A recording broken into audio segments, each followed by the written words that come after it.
Thank you very much again.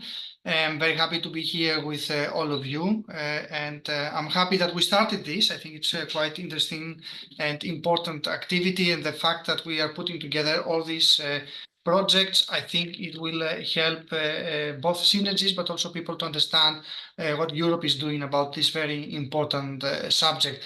I think the idea for this first workshop or webinar, if you like, it's really to give you an introduction of the projects and activities that are part of this initiative. So the day will go through presentations of these different projects, so you have a very good idea of what we're doing. And then hopefully we're going to have more specialized webinars on specific subjects of interest for all of us. So a few words about myself and my organization before we start. Let's see how I can manage to change my slides. Yeah, perfect. Okay, so my name is Angelos Amtitis. I'm a research professor at Institute of Communication and Computer Systems and proud coordinator of Battery to Life, together with my colleagues that are also participating in this today's webinar. Probably will have the opportunity also to introduce themselves later on the discussion. So a little bit about the ICCS. ICCS stands for Institute of Communication and Computer Systems. It's one of the biggest research organizations in Greece, and also one of the top 20 research organizations in Europe right now, in all aspects of electrical and computer engineering. So this project and the area of electromobility, of batteries altogether, is really in the heart of our work and of our interests. So today ICCS is almost 1,000 people working in all the different aspects of electrical and computer engineering, and with more than 40 labs and research teams in all different aspects. So it's quite an active organization, more than 4,000 projects right now from the beginning of the organization until now. And the specific team that is working on this project, the division that I am leading, is called iSense, with more than 20 years of existence and research work in ICCS. Right now, we are approaching 100 ongoing projects and more than 200 actually projects that have concluded in our division. And around now, I think it's almost 200 people working in this division in all the areas that you see here on the right side of the slide. And of course, the specific project go beyond the theme of smart mobility applied systems that we are working, one of the biggest divisions right now in ICCS. So that's it for ICCS. A little bit for the project itself. So Battery to Life, it's a project that, as all the other projects that you will hear today, answered the call of Cluster 5 on 2023, Destination 2, Objective 0.1.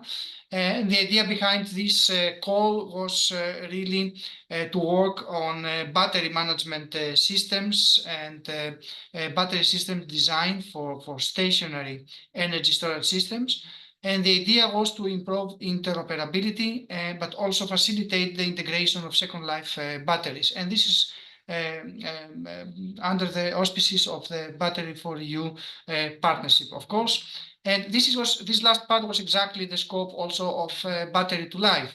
So our project aims on exactly on the second life use of batteries, how we can really boost the innovation of the European battery industry, specifically on this subject, how we can facilitate the smooth transition of batteries to this second life use. And to do that, we try to implement open, adaptable, smart BMS, and also to try to improve the system design towards a reliable reconfiguration of used batteries.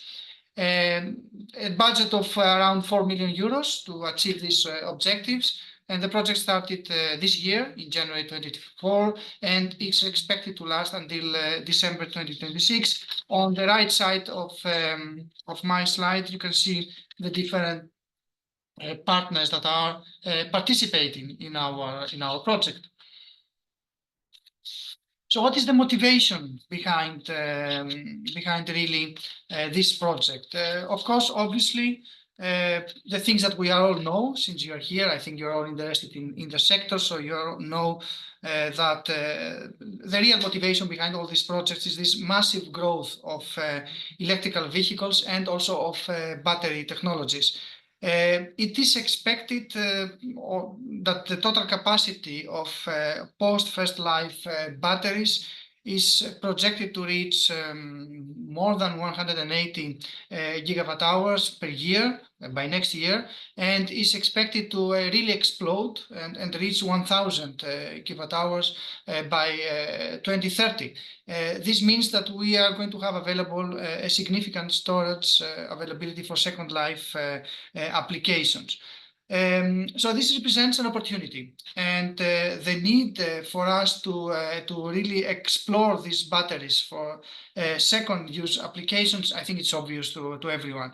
In addition to this, more storage capacity can be added if batteries also from other types of vehicles and industrial machinery are considered into the equation. By reusing these batteries before they are eventually recycled, their life can be extended, thereby reducing also waste and helping to create also what we call today circular economy also for batteries. The effort to maximize the use of batteries life leads to a reduction in environmental impact, and at the end of the day creates cost-effective solutions for energy storage. And I think this clearly defines the motivation behind projects like Battery to Life and the things that you're going also to see later on from the other projects. So in a nutshell, objectives of this project. So our main objectives really around facilitating the transition of batteries to their second life, and in this respect, trying to enhance the European battery industry's capacity for innovation. More specifically, I try to put on bullets all the different objectives of Battery to Life for you. I mean, of course, you're going to have the slides later on, but very fast, the idea is really to enable the safe and efficient reconfiguration of battery systems for second life use. This will allow us to repurpose end-of-life batteries for applications like energy storage, but not only. At the end of the day, this will help us reduce waste and will promote sustainability, as I mentioned before. Then is to design and develop an open cloud-based battery management system. Why? In order to be adaptable to battery technologies and communication protocols for both first and second life storage applications. This system will allow, between other things, real-time monitoring and will enhance scalability across multiple battery types. Then our project will aim will try to embed smart monitoring and control functionalities in the battery management system in order to ensure safety and reliability in these second life operations that I mentioned. This will include advanced features like state-of-X estimators and sensors for reliable monitoring, active balancing, and performance optimization, between other things. Another objective of the project is to develop AI-based tools for the reliable and efficient assessment, sorting, and recombination of modules according to their suitability and needs, specifically for second life applications. All these things will be demonstrated in order to assess the efficiency and the impact of the B2L solutions that we will try to develop in domestic and utility scale storage applications. These tests will showcase the practical benefits such as the grid stabilization, renewable energy integration in real-world sites, and I think this is very important. This will include both industrial and residential sites, as I will mention briefly later on. Then we will try to propose sustainable business plans, because we really believe that this is part of the equation. Without that, I think none of these things will really move forward. And these business plans will try to boost the competitiveness of the European battery industry as a whole. Finally, as in all projects, we will try to disseminate and communicate the project results, things like what we do today also with you, liaise with other projects of the sector and the other stakeholders, and exchange how all related stakeholders and other research activities will promote the project findings of all of us, actually, to standardization bodies, which is another quite important aspect. So what are the innovations behind this project? What are the expected innovations behind this project? So battery to lives innovation include, first of all, the creation of an open and adaptable battery management system for different applications.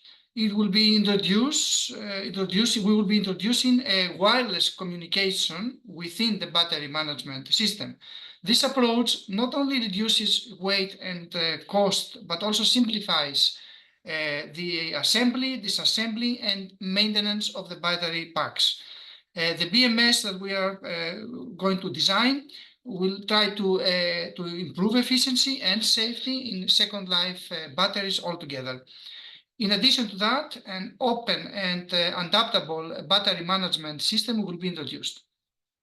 The system will be designed or is designed already to be flexible, allowing seamless adaptation to various second life applications.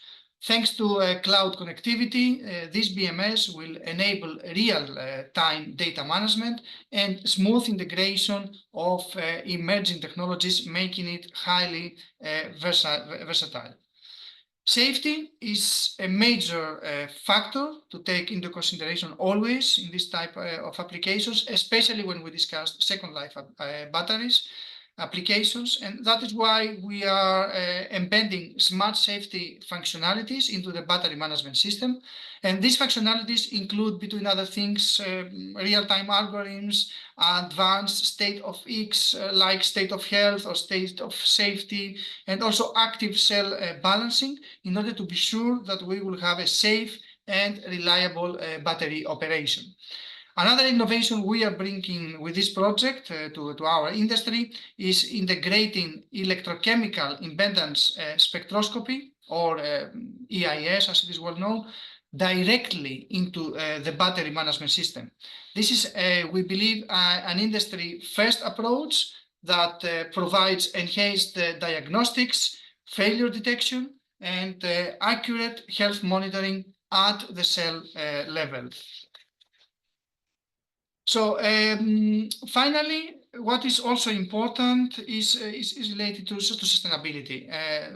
And in order to improve or to advance, if you like, sustainability, we're going to try to have an innovative battery design from this project. So using principles of the circular economy, we will develop an easily reconfigurable systems, allowing, at the end of the day, batteries to be reused efficiently across all types of applications. Also, a couple of more things. One is related to the diagnostic tools for second life batteries. So we will try to develop advanced tools for lifespan prediction, failure detection, and optimal configuration. These tools support both the economic viability and functional performance of batteries in their second life. Last but not least, we have created generalized sizing tools for second life use.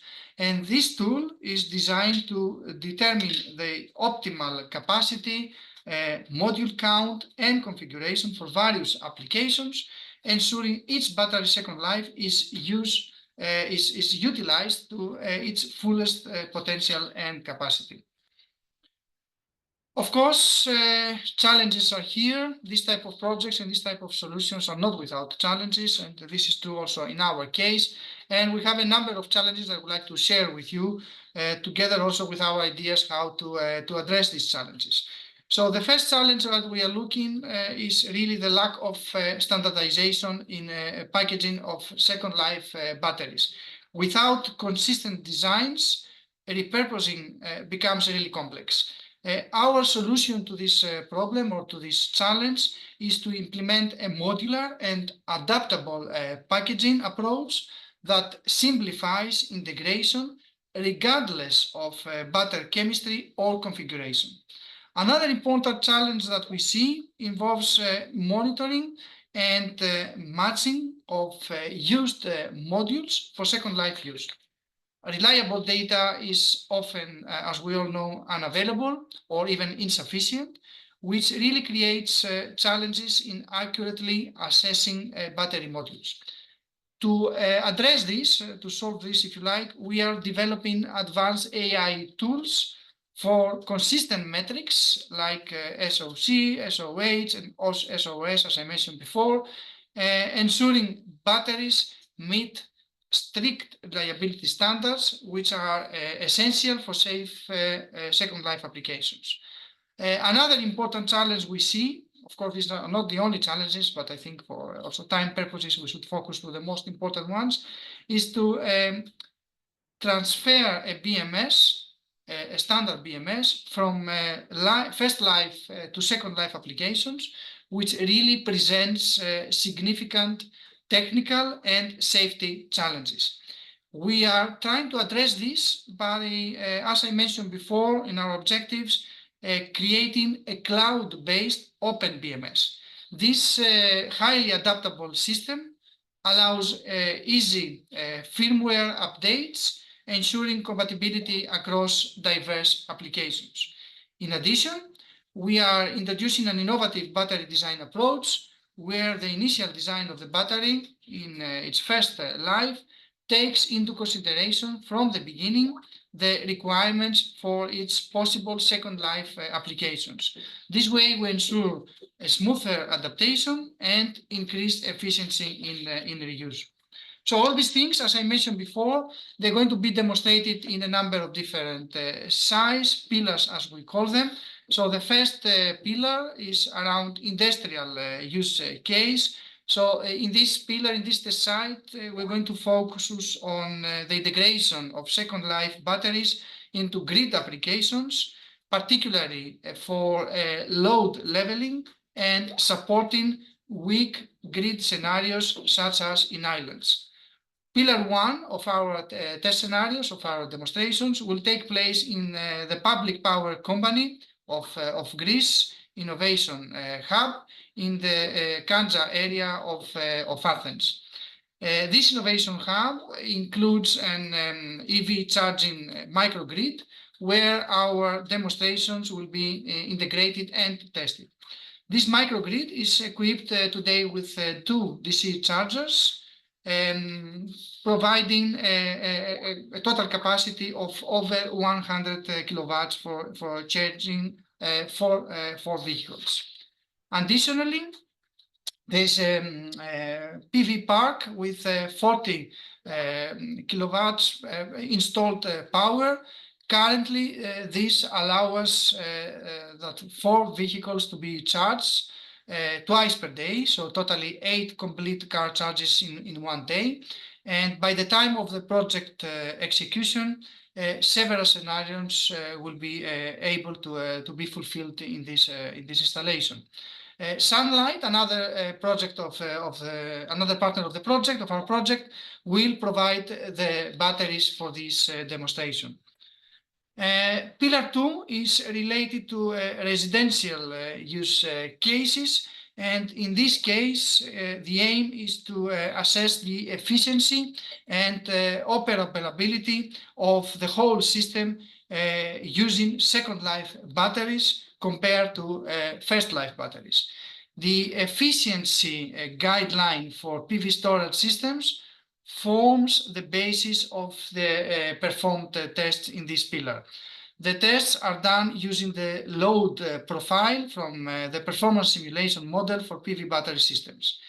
Pillar 2 will take place in the Fronius International home system test bed supporting AC power of up to 10 kilowatts in Austria. A reference case is used to assess the energy of efficiency of residential PV battery systems. And MIBA, in this case, another partner of the project, will provide the second life batteries. So another important aspect I would like to present to you is the market applications of the project. So as the transition to e-mobility accelerates, and we see that continuously, the demand of EV charging increases consequently. So this puts a lot of stress to the existing electrical power infrastructure. By integrating second life batteries to support charging demand, that can act as a buffer during peak energy demand hours without stressing the local power resources altogether. So second life batteries can also serve as a buffering mechanism in cases of limited or inconsistent energy supply from renewable energy sources, such as in islands, which we all know today is one major problem that we are facing. They can also help us to integrate higher renewable energy sources capacities as the storage capacity is increased, and the energy will not be rejected in this case in the periods of surplus generation as it happens today. With rising electricity prices, the use of PV battery systems in residential applications is gaining already, is expected to gain even more in the future popularity. Excess energy produced by PV systems can be stored in batteries designed also for second life applications. This will reduce dependencies on the grid and will promote sustainability by extending the life cycle of these batteries and that are used for residential storage applications, especially for second life applications. By demonstrating the two mentioned use cases in the two pillars I discussed just before, we aim to pave the way for the wide-scale adoption of second life batteries across Europe. And this brings me to the expected impacts of these projects. So we expect that by introducing these new innovations and the systems I described just before, we can expect more than 25% reduction in the carbon footprint across the entire battery life cycle. The waste and emissions associated with the manufacturing and recycling processes can be reduced by extending the life of electrical vehicle batteries through these second life applications I discussed before. Our project is also expected to reduce repurposing and refurbishment costs for adapting electrical vehicles batteries to stationary applications by an expected 30%. Moreover, depending on market demands, of course, we could see a gain in new market demands for second life batteries between 10% and an impressive 75%. We don't know yet, we have this big span because we don't know yet exactly how the market will move in this area. So in terms of technological impact now, we expect a 25% reduction in the time required to manufacture second life battery energy storage systems. And additionally to that, the lifespan of batteries, both in their first and second life, is expected to be extended by a 10% minimum. So we also expect to have an early detection of thermal runaway that can be enabled by our innovative diagnostic tools that I briefly mentioned before, reducing this way safety risks. Furthermore, assessment times for electric vehicle batteries can be cut by 25%. And last but not least, we aim to 20% improvement in the reliability of battery state assessment. In terms now of societal impacts, battery to life is expected to support the growth of a workforce, of a new workforce, by creating new, highly skilled jobs in the battery industry. Also very important, we plan to increase public awareness and acceptance of second life battery applications. So very fast, and in order to close, just to give you an update of where we are today, as I mentioned, we started on beginning of this year, so we are already on month 11th of the project. So now, during this period, what we have done, we have defined, of course, requirements and specifications for everything that I discussed before, including our demonstration sites. In addition to that, our proposed BMS specifications have been finalized, including the very important aspect of functional safety protocols for both software and hardware design. We have also established compatibility between original and new BMS systems. I mentioned the important challenge behind that, ensuring that the second life applications are seamless.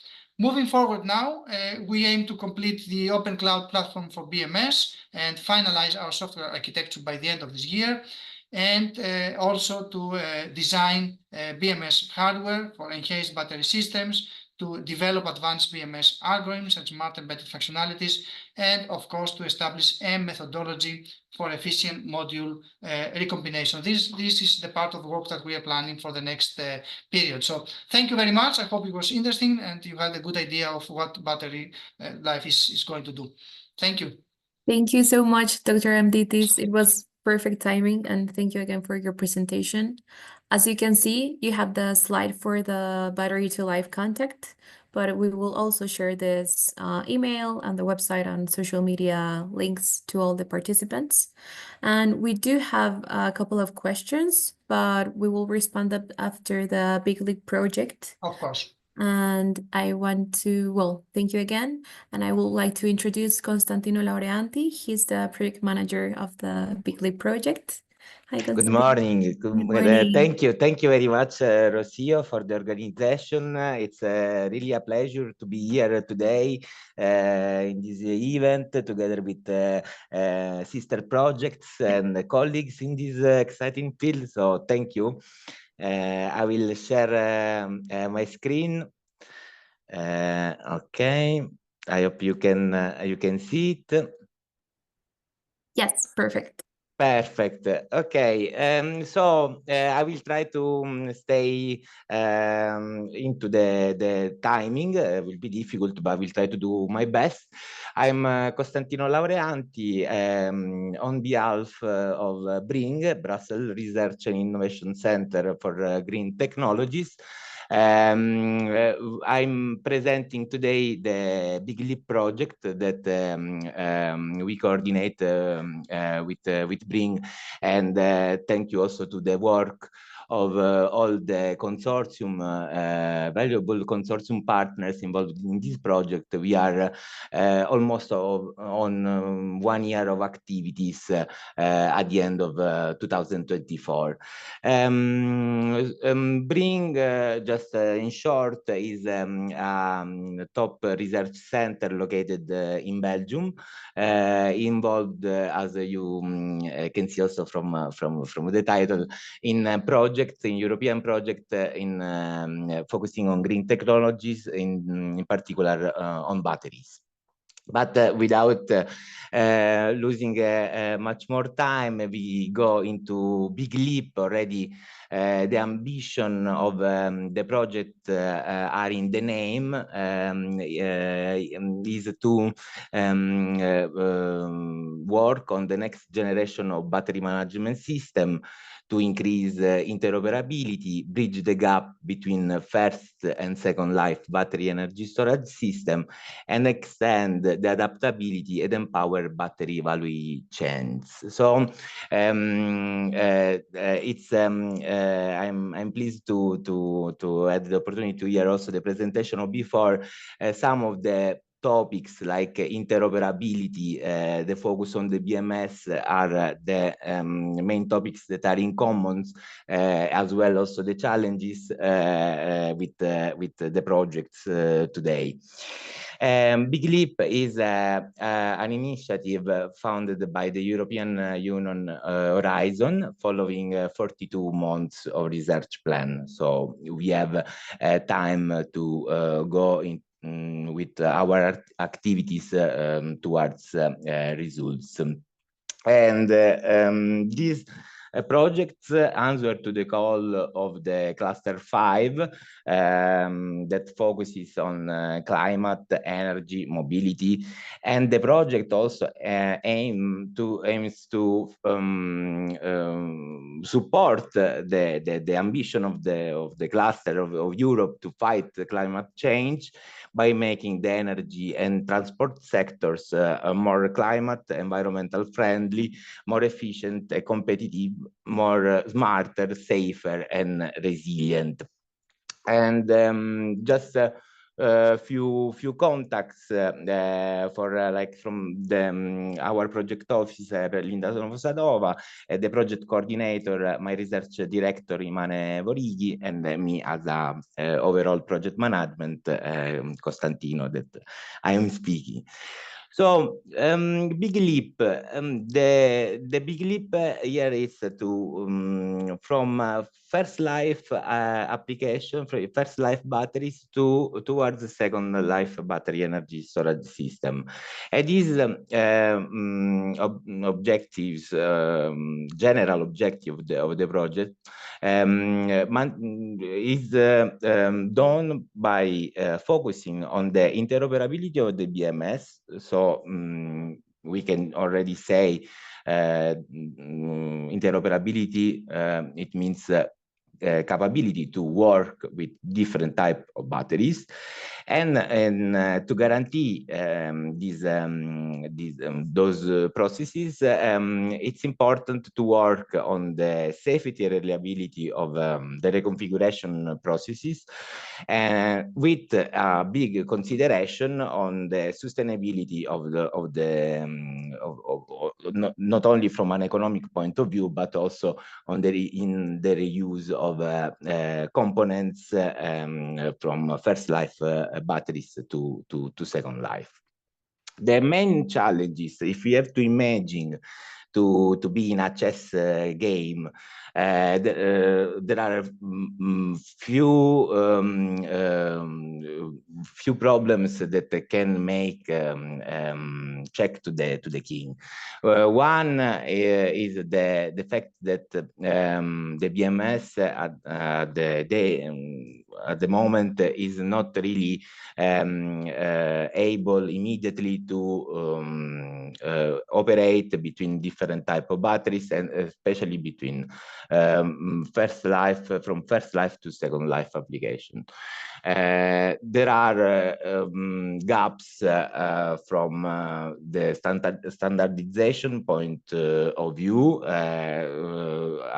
There is the absence of uniform methods for effortless battery dismantling, reconfiguration, and also the absence of clear regulation in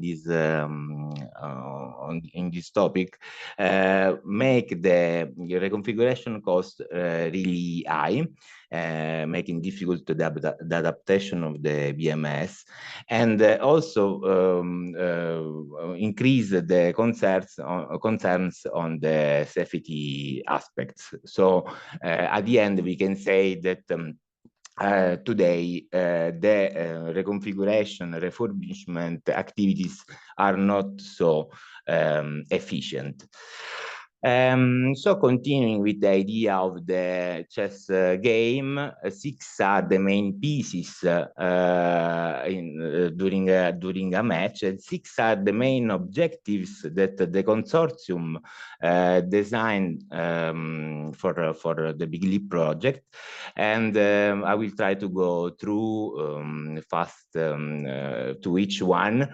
The objective 1, that with the ambition of design a novel energy storage system and battery management system to enhance the performance of batteries by implementing on-site end-of-life diagnosis, safety recalibration from first life to second life application. And objective 2, develop and validate digital twins, so also with deep learning for adaptive battery SOX, state of charge, state of health, self-diagnosis, and remain useful life estimators. This before the demonstration. And also this developing an easier reconfiguration from first life battery to second life through the development of open source algorithms. And objective 3, develop, integrate, and validate the next generation of interoperable advanced BMS.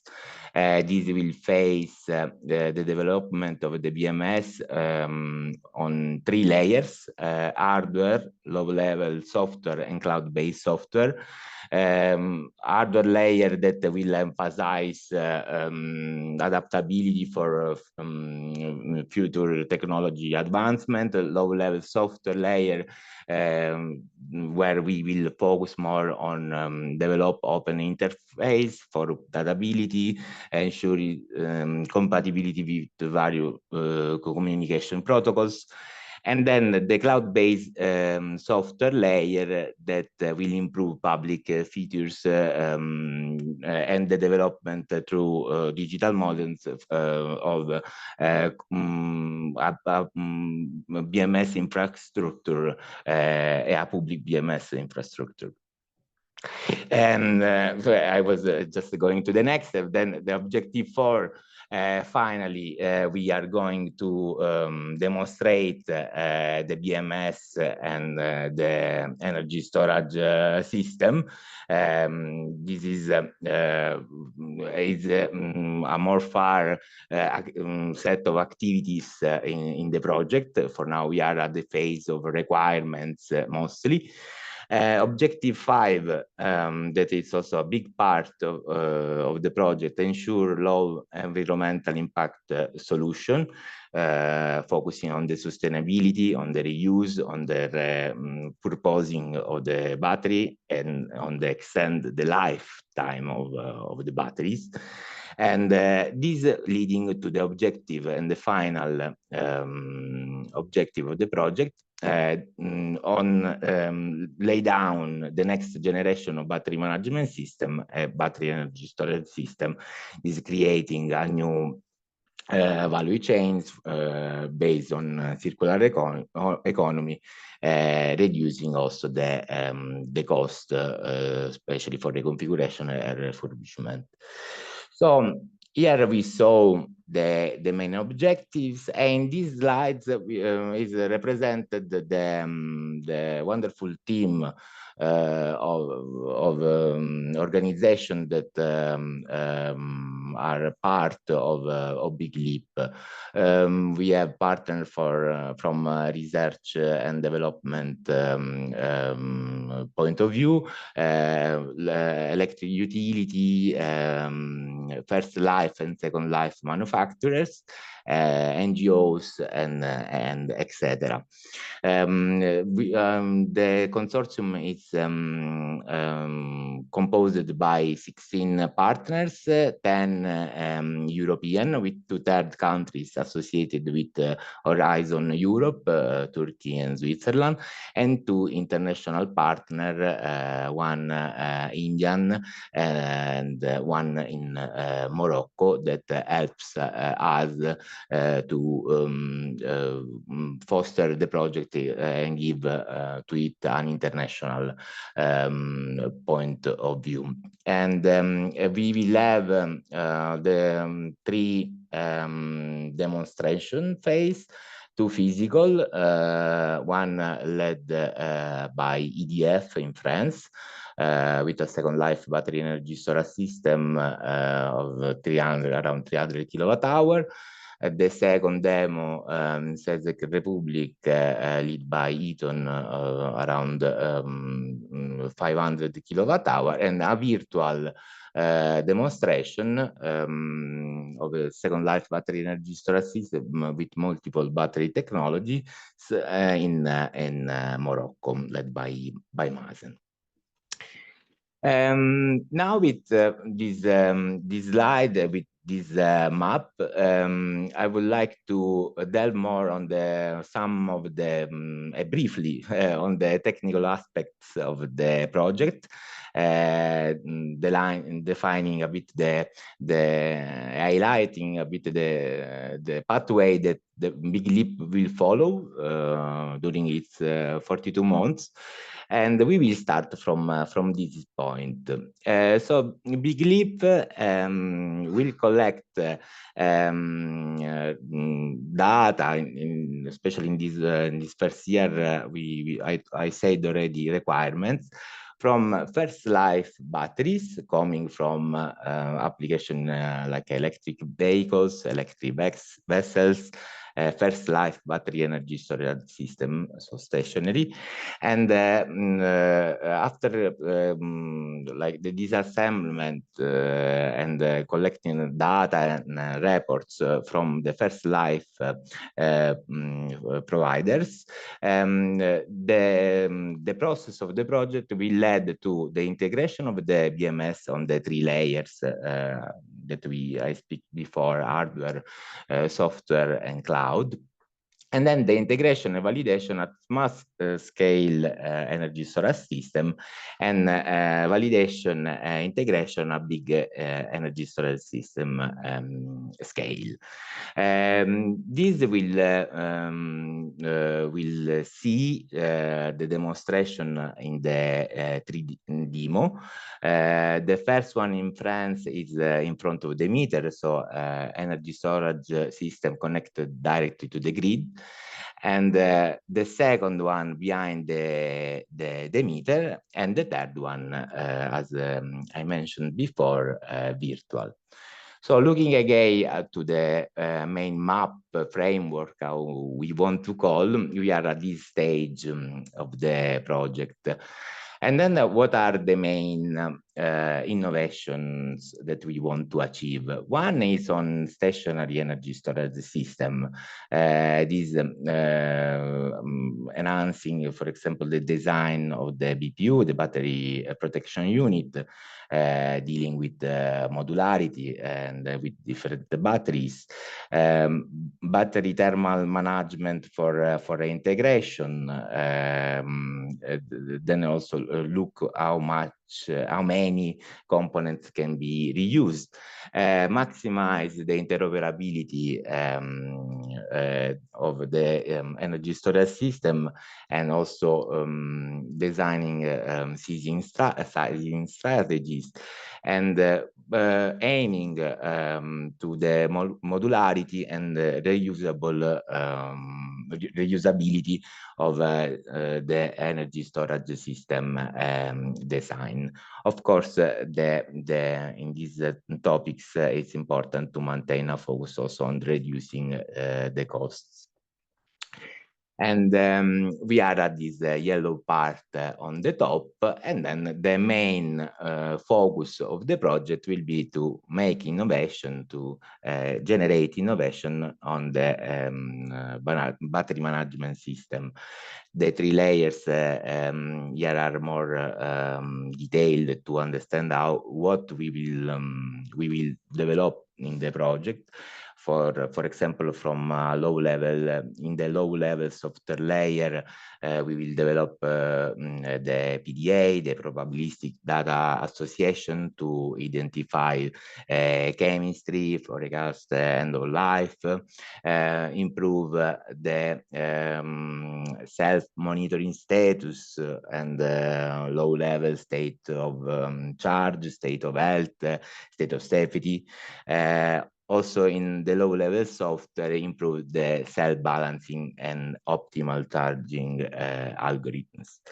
About the cloud-based software layer, here most of the activities that are ongoing in this moment, but will be also the main focus of next year, will be the improvement of the SOX estimation and self-diagnosis, prediction of battery aging, remaining useful life, first life and second life, and also related to the cloud-based development, digital twins to increase interoperability, predictive maintenance will take place in this layer.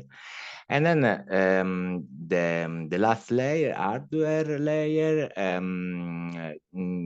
here we will focus mostly on the efficient reconfiguration process, in the reduction of costs, in the improvement of the design to guarantee adaptability, identification of battery thermal management system, evaluating the reintegration from first life to second life.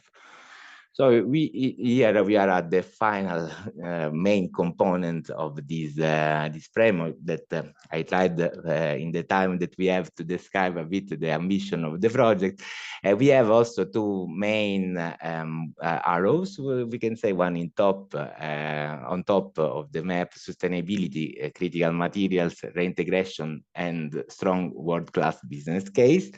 So all the consideration on the costs that are also monitored by a well-defined KPI metrics, KPI track that we will do along the project.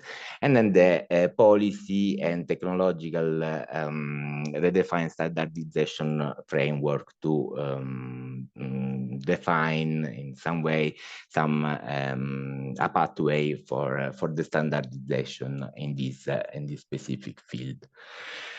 The project will achieve its objectives with a structure of 9 work packages. 7 are technical ones. Work package 8 will address the communication, dissemination, exploitation activities, and work package 9 is focusing on the project management and overall coordination. So we will just see briefly the topics, the main topics of the work packages. Work package 1 that focuses ended in October on the first life and second life requirements, on the requirements of the demo that we gonna have for demonstrate the ambition that we have in Big Leap. Also in this work package, we defined the KPI of the project. Work package 2 that in this moment at the end of the year will be able to deliver the enhanced BMS architecture, also with the ongoing task of the second life battery energy storage system design, and also online BMS interoperable strategies. And then going on, work package 3 focuses on adaptive SOX and remaining useful life estimator, enhanced battery models, and cloud-based software layer development. Work package 4 that, as we can see, also will start fully on in 2025 will focus on the development of the BMS and then the 3 layers that we spoke before about. And then in October also the work package 5 that focuses on the technological standardization, LCA, and new business cases started. It's a long work package that will follow almost all the project until month 40. And finally, work package 6 with the development of the battery cabinet and the integration and validation of the BMS. And work package 7, almost at the end of the project, that we see operate the demonstration on the 3 demo sites. For a scene in the project. And then we see like as the work package 8, work package 9 are following all the developments in the project. In these slides, we try to summarize a bit the outcomes that we expect to reach, and for sure one is enhancing the battery system design for second life application. This aiming to make more effective, simple, cost friendly, and environmental friendly the reconfiguration processes and the disassembly.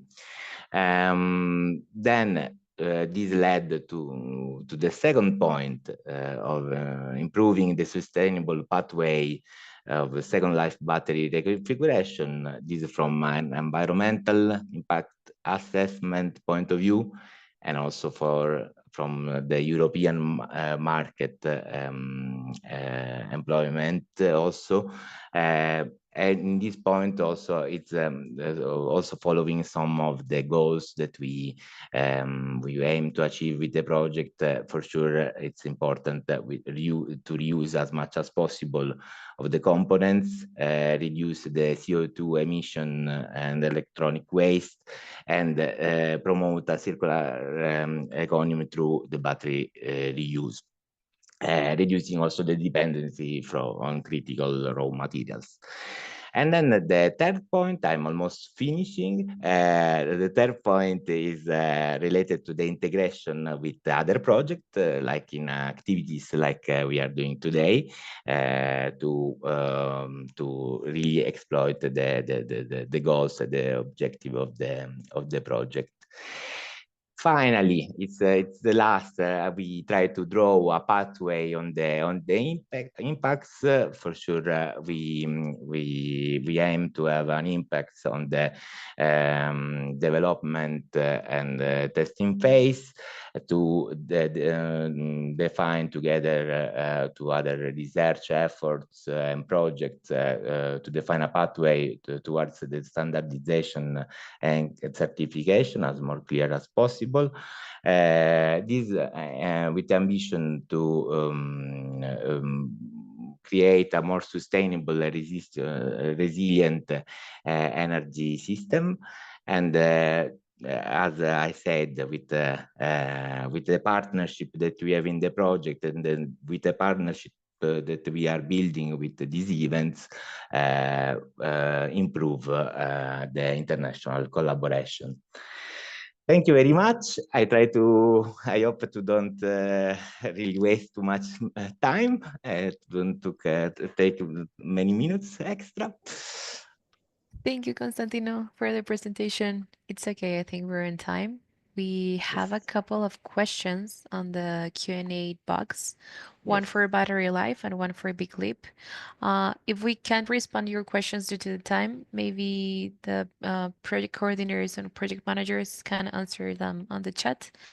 But if Dr. Angelos is still with us, yes. For battery to life, we have one question, and this is, what is the smallest building block of repurposing of batteries, models, or cells? How do you address modularity on module level BMS where balancing circuit sits? How do you ensure that design will will fit various original batteries? Yeah, it's Is that actually many questions, Oh but yeah, I'll try my actually, yeah, best. it's So, like 3-in-1.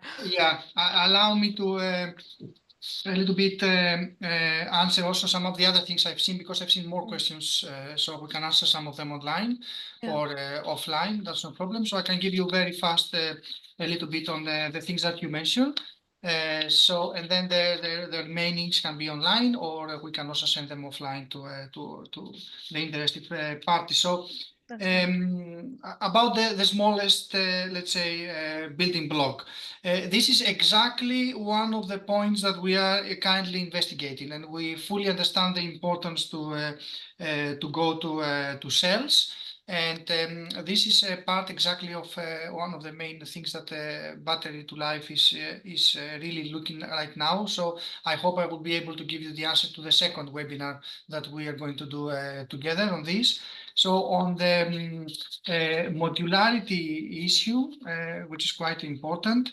So we are actually trying to have independent balancing circuits. So each module level BMS will contain an independent balancing circuit responsible for maintaining voltage balance across the cells within the specific module. And we're also trying to put together a kind of plug and play design. So the BMS at the module level will be designed with a plug and play approach, which means that each module can operate independently within a larger battery system. And this modular BMS design means also that modules from different manufacturers or different battery chemistries, if you like, can still be integrated into a second life system without an extensive customization. And this also ensures in a way that our design will fit various original batteries. We are implementing standardized communication protocols inside the BMS and adaptable connectors that allow different battery modules, irrespective of the original manufacturer, to communicate effectively with the central BMS. We also include, as I mentioned before, an adaptive firmware. This means that the BMS will be able to be updated or adjusted based on the specific parameters of the original based battery modules. And finally, in terms of the physical structure, the module level BMS is designed to be compatible with various form factors. This is achieved by using adjustable mounting systems that will allow us modules of different sizes to be combined into a unified integrated battery pack. So this is more or less very fast some answers to the good questions of our colleagues. The rest of the material, we'll try to put them online right now, or even later, of course, offline will be available for everyone. Thank you very much. Thank you so much. Well, we actually have more questions, but I think it's better to present the next project. And again, the speakers can answer all the questions. Thank you so much. And yes, we have Miko Platier. He will actually present 2 projects, the NEXTBAT at BATMAX, but now it's the time to present NEXTBAT. Thank you. Hi, Miko. Thank you again. Yes. Hi. Thanks Yes, a lot. we can hear perfectly. Yes, very good. Now it remains for me to share my screen. Just a very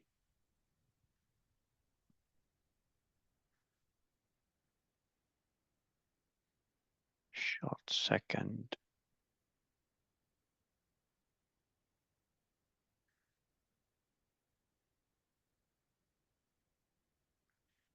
Does it work?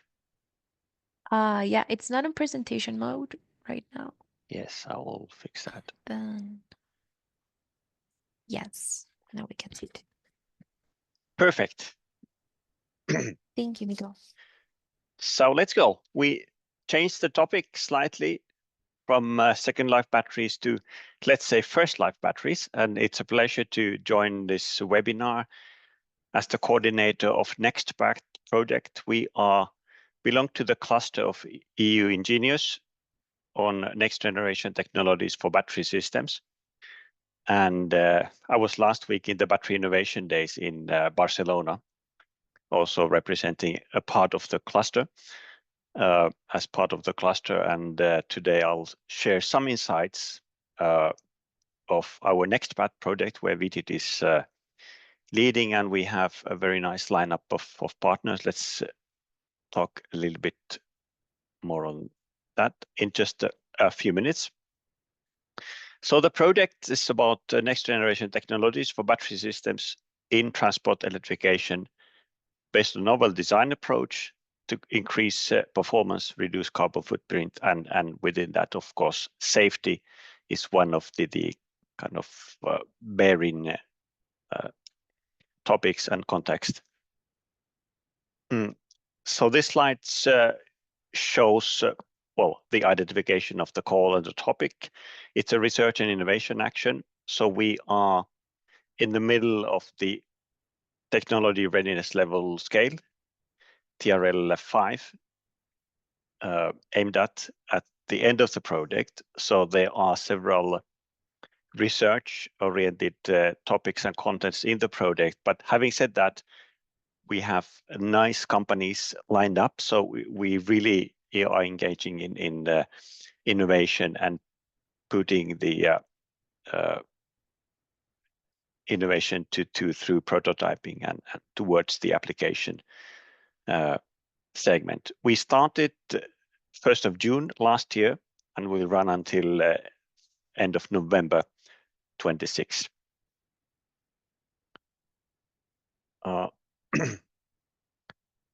The overall setting, of course, I think this is quite clear. We want to put forward utilization of next generation technologies aiming at improved performance. Specifically, I think 2 tracks on energy density and power density, and how we have chosen 2 prototype tracks to cover those. More on that just in a few minutes. This decrease of the carbon footprint. So we of course, many of the targets are to some extent also conflicting in the sense that we need to be taking several angles of the design basis into account. Recyclability, safety, high performance, lifetime. So in the end, it's a multi-parameter design approach, and we don't see one solution fits all. Rather, we need to understand the fundamentals of the different design aspects of battery systems, and then what we aim at is to have an approach that can more or less deal with the specific requirements depending on the application and the area, ensuring performance, as said, safety, sustainability, manufacturing, and so on. So specific targets include, for example, reducing battery system weight, increasing battery system battery lifetime, and also, as said, the energy density and power density targets. So through the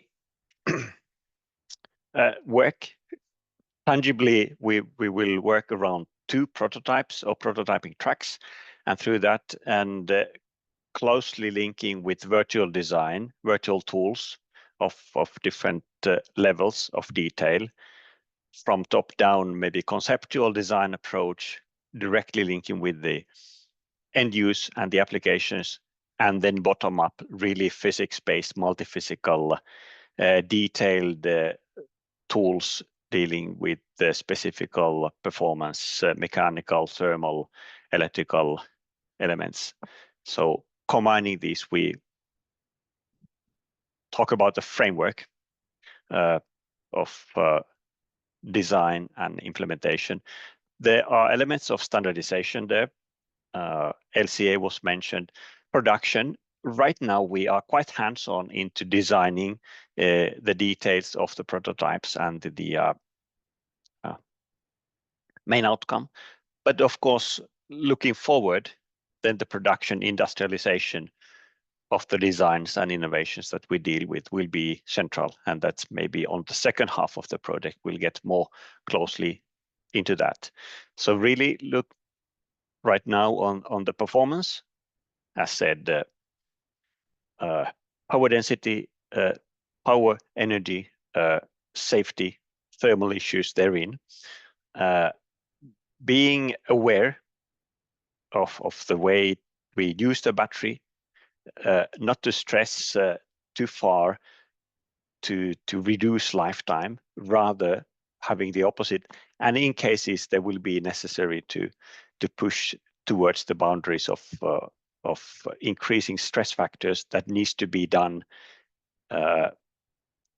with the insight why we do it when, and then the reason should of course be that the battery system can provide more value than the loss of the lifetime, if that would be the case for the end user or the application. On the right side here, we have innovative materials. So the call is about next generation technologies, including cells, but also the system level solutions of structural materials, safety related elements, thermal management, and also picking up this new standards, the need of standardization, also looking forward. I'll just go briefly through the objectives of NEXTBAT, the project.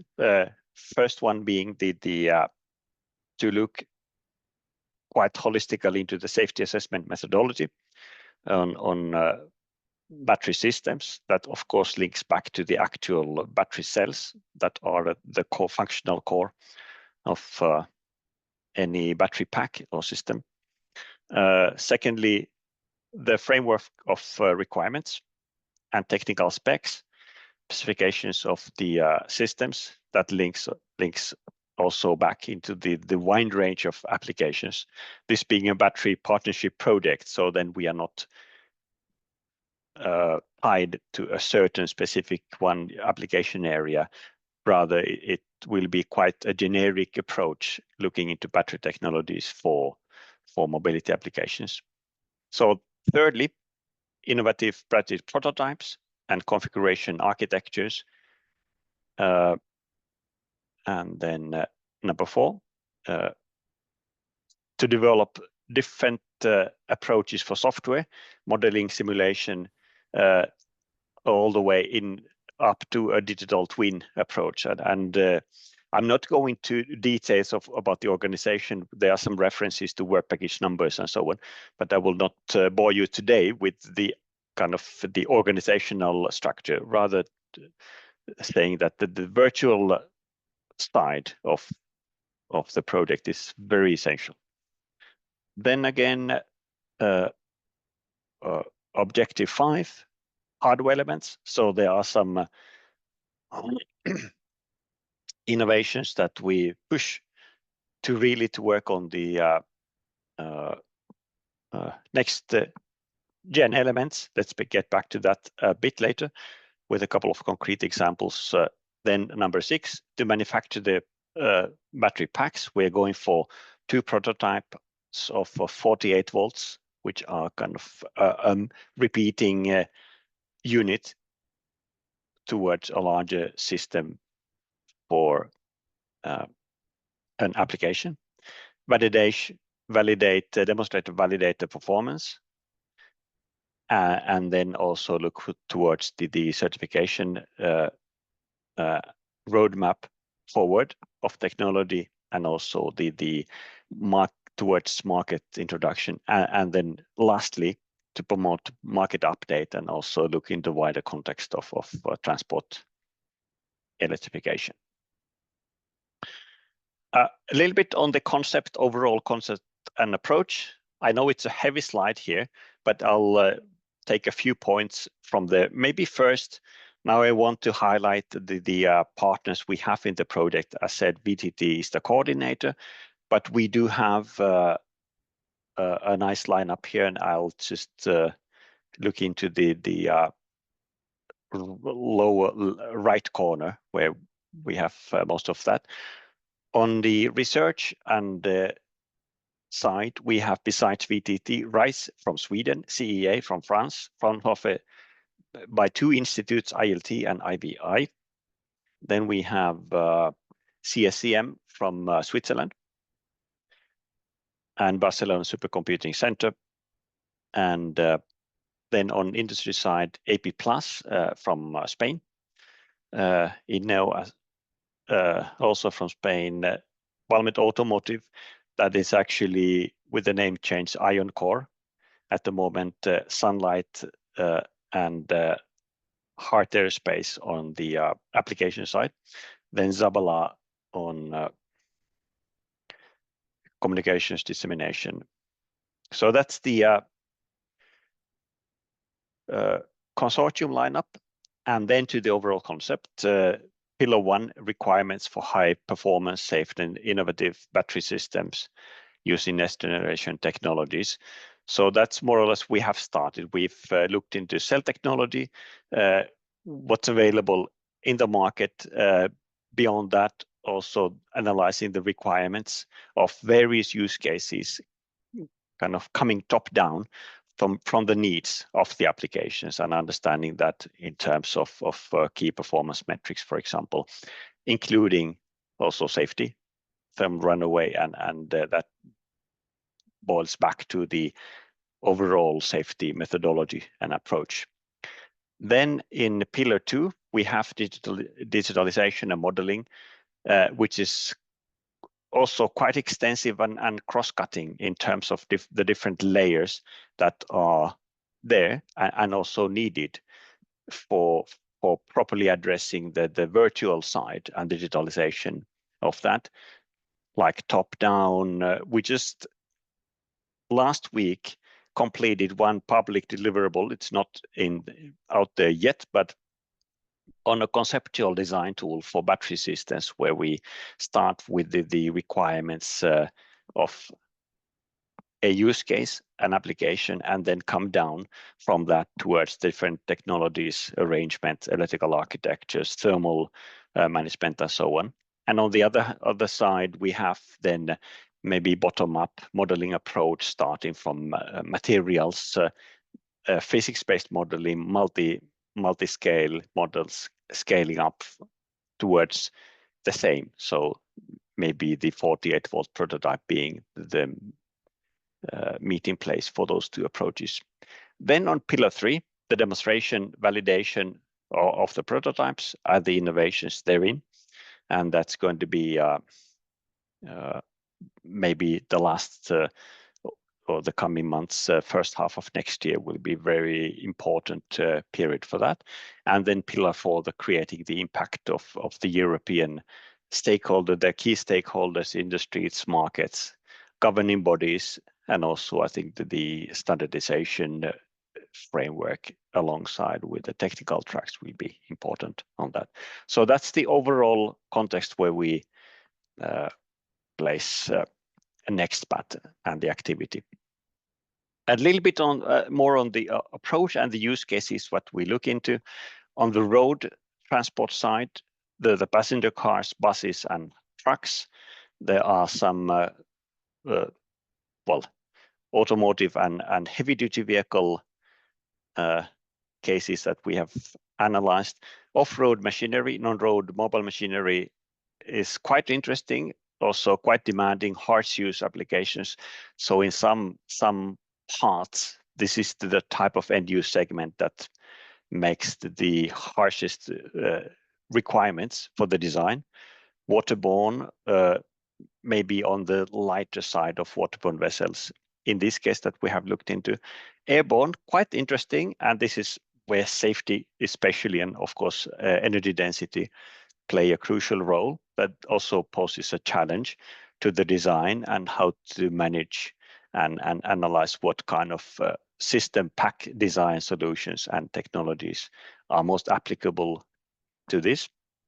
And then we have rail side passenger trains and the battery solutions for that. And then on the right side here, as we all know, the battery selection and battery design for application, it's a multi-parameter process where we need to combine multiple inputs. Of course, the cost is one major driver, but at the same time, performance requirements, operation practices, how we use the battery in the operative or the end use application that places more or less the duty cycles, how we design and dimension the battery will affect the stress factors that the individual cells will see. That plays back and forth with the lifetime. Safety, essentially there, what are the pack level and other safety measures have been taken into the design and ending up with the solution. What are the conditions in terms of temperature, for example, environmental impact, LCA side, and so it's a multi-parameter optimization and choice. And as said, we don't really see one technology fits all approach for that. A couple of words on the prototypes. As said, we have two tracks. One may be prototype 1, concentrating on high energy side and packing of semi-solid state cells, in this case, semi-solid state or solid state high energy density cells. It will be pouch cells with liquid cooling, targeting heavy duty vehicles on road and off road machines. And then we have a second prototype where we have also a pouch cell generation 3A or 3B rather, immersion cooling. So looking into maximum power density with the pressurized immersion cooling system, cell level BMS with the impedance capability to really monitor the safety. So it's power density and safety measures. And on the right side, it's quite a traditional V type of structure here, where we top left, we started with the system design, architecture requirements, going down like conceptual design, architectural design. And I think we are approaching right now the bottom of the V here, like doing the more detailed design of the prototypes, and then soon move to next year to validation, first tests on those, and then coming up again towards virtual prototyping, additional use cases from the actual physical data, and then scaling up to through multi-scale models to virtual prototyping to beyond the 48 volt and physical prototyping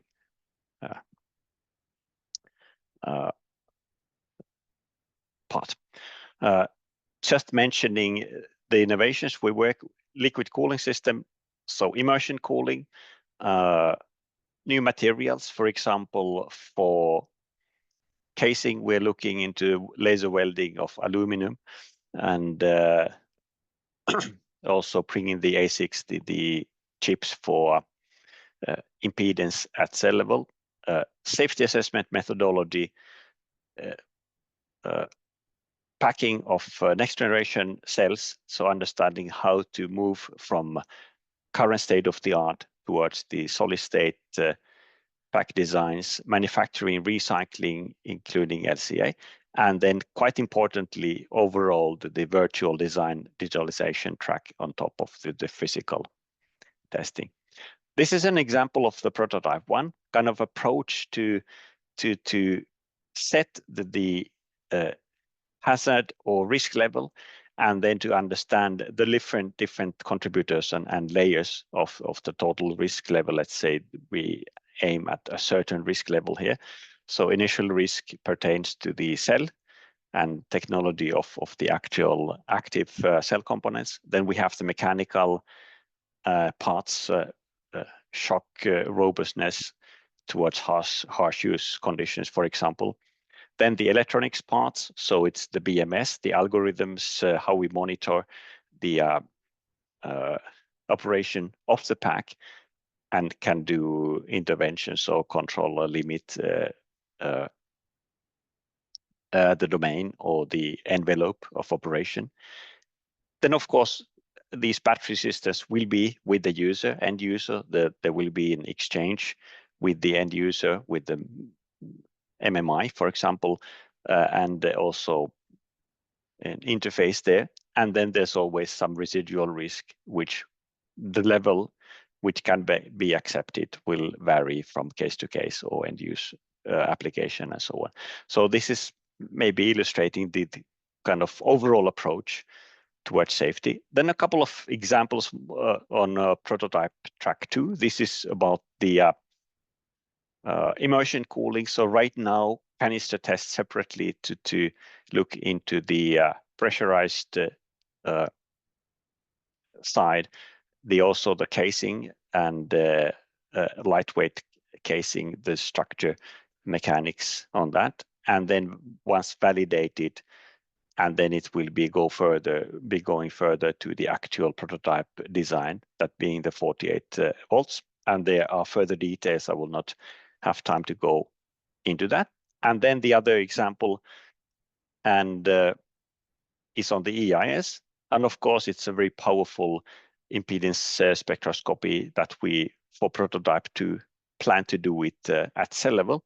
So then that enables monitoring of the performance, changes in performance, also state of health, state of temperature, state of charge, and further diagnostics. Of course, we will do additional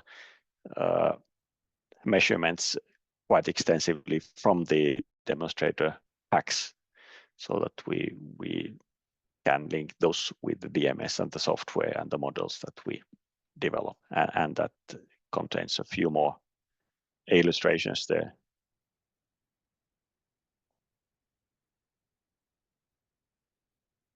And in the end, of course, we want to avoid aging, mature aging of the cells, safety incidents, and so on. And this example with approach with use of EIS. I think that's it for today. I hope you get an idea of NEXTBAT, what we are up to.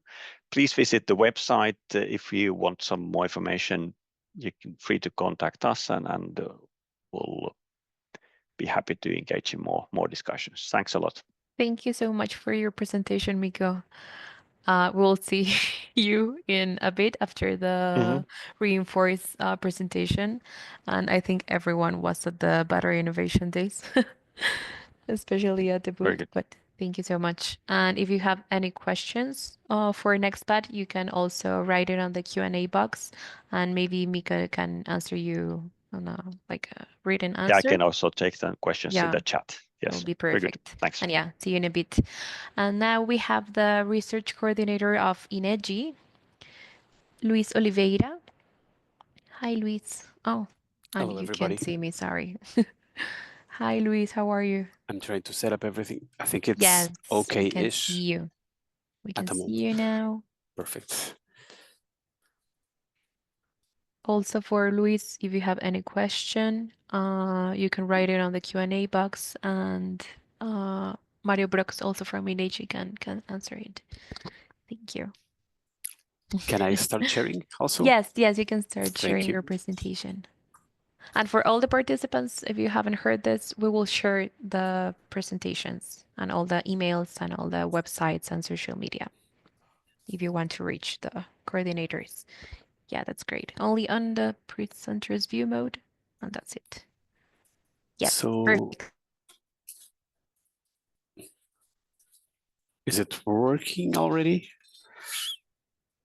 I don't know if you guys can see it adequately. Now it's on the, yeah, maybe swap the view. Perfect. Now it's perfect. Okay. Well, thank you everybody for attending, and thank you for the opportunity to talk a little bit about Reinforce. We addressed a significant challenging stage on the battery life cycle, especially from EVs, but not only from EVs, but also from stationary applications. And we call it standardized, automated, safe and cost-efficient processing of end-of-life batteries for second and third life reuse and recycling. So we basically set up a really widespread consortium from basically, well, many corners of Europe, composed of a team of 15 entities from universities, RTOs, players in the battery supply industry, also in the battery logistics, battery remanufacturers, and of course the end users. We range from, it's a nice triangle here, from Portugal to Finland to Turkey, so it's quite widespread and interesting. So what was the motivation to set up this this project? We had some ideas that range already from some years ago, when we were questioning ourselves about how can we extend the lifetime of a battery system. And with lifetime, I mean, how can we extract the full value of a battery? Of course, it's either we design it from the start for it to be only one life product, or we can create the opportunities and create the technological enablers. So we believe that batteries are a key aspect and a key product in the electrification and the road to a net zero transition to transport, not only to transport, but also to other sectors.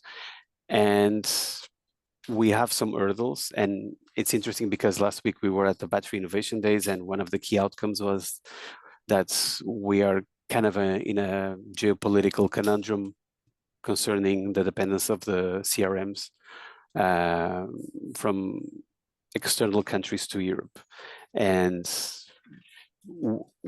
it's nothing new, in fact, but we already knew that a few years ago when we were thinking about this. And that's why we thought that it would be interesting to find ways to keep these materials within the European borders. And for that, we also developed some opportunities along the project. Rocio, if you can move forward. I'm sorry. Just a second. Yep. And with that in mind, we define clearly our objectives for the projects. Reduce the reliance on the imports. So basically keeping what we have already concerning CRMs within our economic borders, trying to find circular economy opportunities for battery systems for second life and to third life. And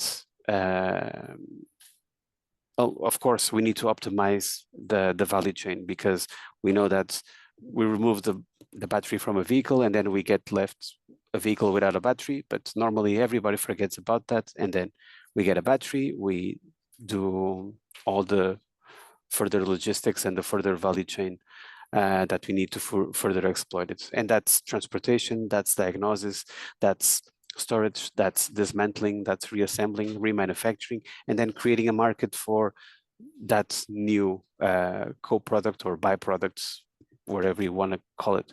But for that, we also found many gaps, which we needed to tackle along the projects. And this ranges from the automated diagnosis, preliminary diagnosis, full depth diagnosis, the robotics for the dismantling and the safe, all the safe automation for the manipulation of the battery systems, and of course, the logistics and all the end-of-life processing.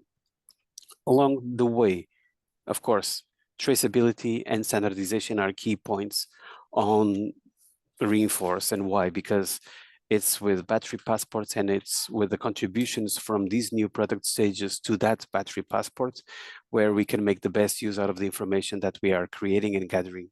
Also finding opportunities in terms of data governance to be able to facilitate all the different stakeholders in the value chain to get something back from the information that they are providing to the passport. If a certain stakeholder provides a certain amount of information, that's going to be useful for the next chain in the link along in the value chain for these batteries. Of course, we try to delay as much as possible the recycling, but from a cost-benefit analysis, of course, if we don't have any more residual value from the battery as a product, then we take it to its true end of life through the material valorization and trying to close the loop as much as possible there with the minimum amount of possible leakages. The next slide, please. Thank you. And for that, this is basically summing up what I was saying until now. We set up some building blocks along the project, the standardized collection and reverse logistics for the batteries, the full assessment also with the preliminary assessment and the creation of these new stages and new methodologies for the assessment and discharging, the diagnostics, and then the assembly and disassembly fully automated. And here we go from pack to module and module to cell, and then we try to validate at a lower TRL some points of direct recycling. So we can already fast track to the real end of life of this as a product. And for this, we also set up a living lab that will run in the last year of the project or so, where we will be demonstrating all the new automation and the new diagnostics procedures that we are developing here. Of course, there's a transversal sustainability package here because we're always measuring and always trying to assess how good are the enhancements that we are producing. And for that, we measure it from the environmental and social and economic viewpoints. Along the way, we contribute to standards and, very important, circular business modeling and upscaling. For that, we're also building a simulator where we have many different variables that we know that influence the viability of a business model. And for that, we take into account all the costs, all the external factors that can influence, all the regional aspects that can differentiate the viability or that can affect the viability of the capex that I want to put in my project. I can give some examples. It's different setting up, for example, a remanufacturing plant in the south of Portugal than in central Germany. You can imagine that it will depend on the volume of battery packs that you can amass, depends on the kilowatt hour capacity acquisition cost, and then depends on the market that you have locally to be able to, well, sell your product. Along the way, of course, the battery passport is another transversal aspect of our project because from the end of the first life, we try to trickle up the most possible amount of information that is useful for the next stakeholder through the battery passport, through the improved forms that we are developing together with Everledger. And we're trying to create all the information bundle that can be really useful from an economic perspective. Not only that, but also from an environmental and social perspective that can highlight the full value of all the enhancements that we are developing here. The next slide, please, Rocio. Thank you. And an interesting schematic that we have here as basically summing up the stages that I was talking about earlier. We get the end of life of the batteries either from vehicle applications and also stationary applications. And traditionally for vehicles, we say 80% state of health, but it might not be 80% state of health. It might be a little bit more, a little bit less. It always depends on the ownership model for the consumer and also depends on the application of the car. If I have 80% state of health of a very large battery pack, probably if I only use it for a few kilowatt hours a day, then probably it will suffice for a much longer time in the vehicle. So that's always the best option not to remove it from the vehicle and do it as late as possible. But in the case that it happens, then we go through the early diagnosis to identify any faulty cell, any faulty module, and try to act straight away. The early diagnosis has a really strong emphasis on the safety of the pack, because then we'll have the logistics and the transportation.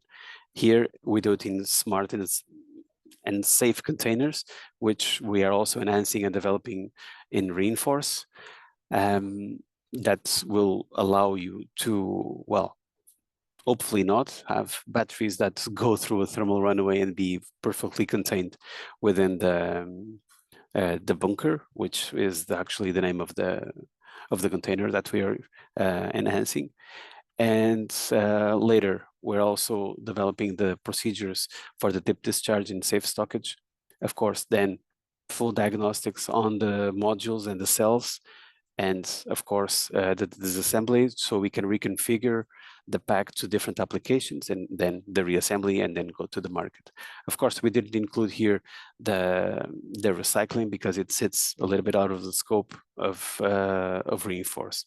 Nevertheless, we have there as a core part of the project the battery passport that will drink from all the information that is generated along this value chain. Next slide, please.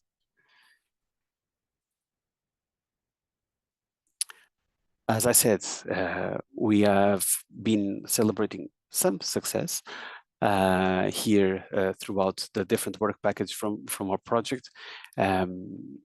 And specifically, we have defined new early battery diagnostics for the collection stage, and so we can have a clear snapshot on the capabilities of that pack or that module. And for that, we can already, for example, in work package 2, we define the criteria for the classification of these battery packs, and then to try to forward it directly to the best possible application.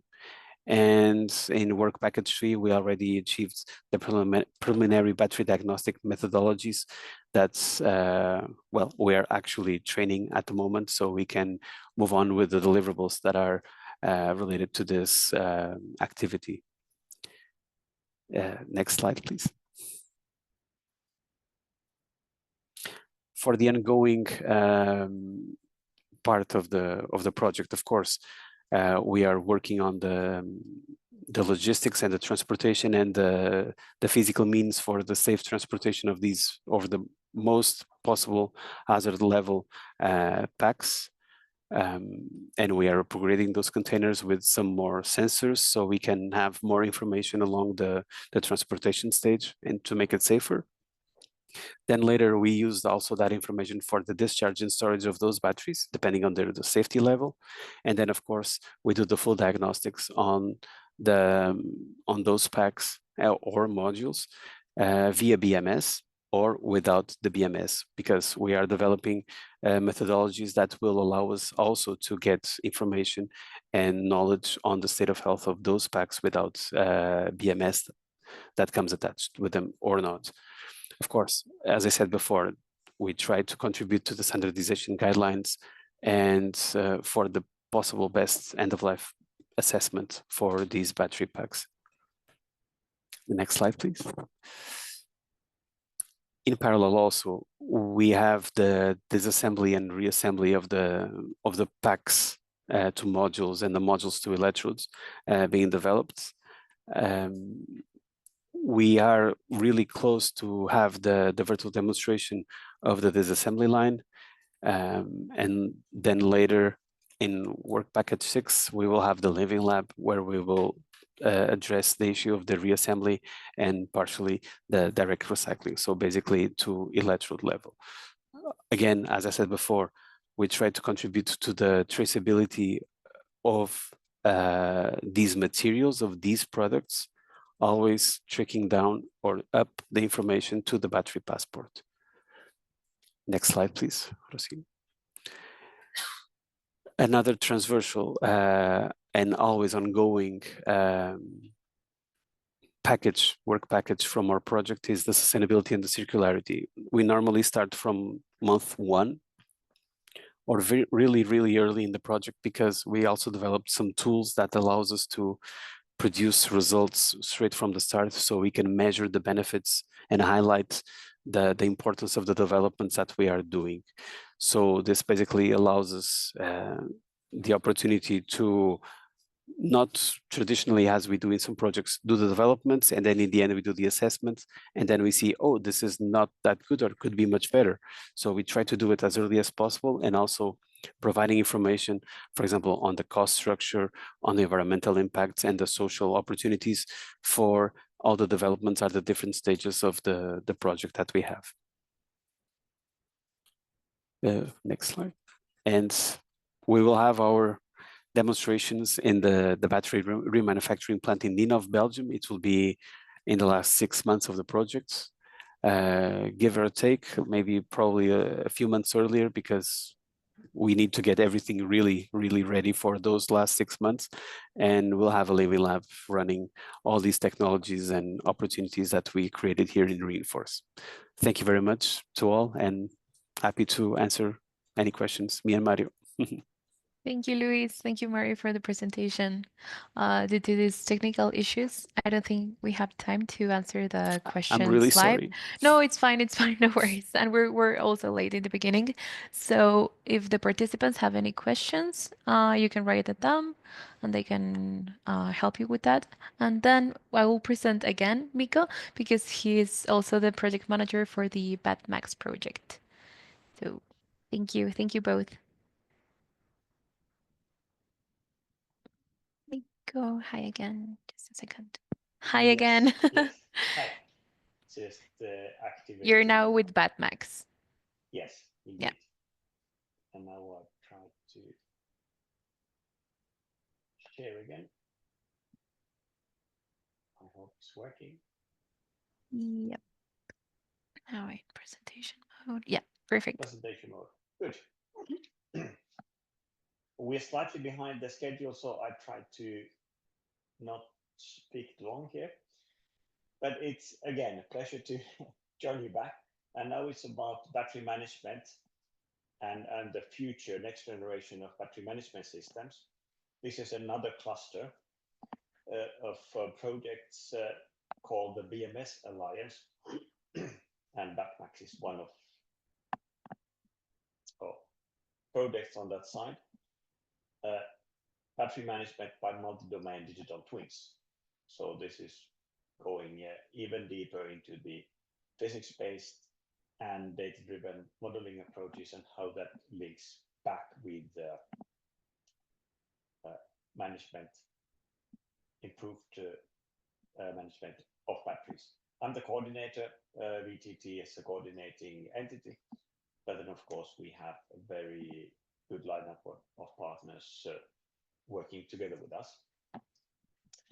Just the main topics to get started. So the main objective is really to focus on fundamental understanding of battery system performance, safety, reliability, service life, lifetime cost.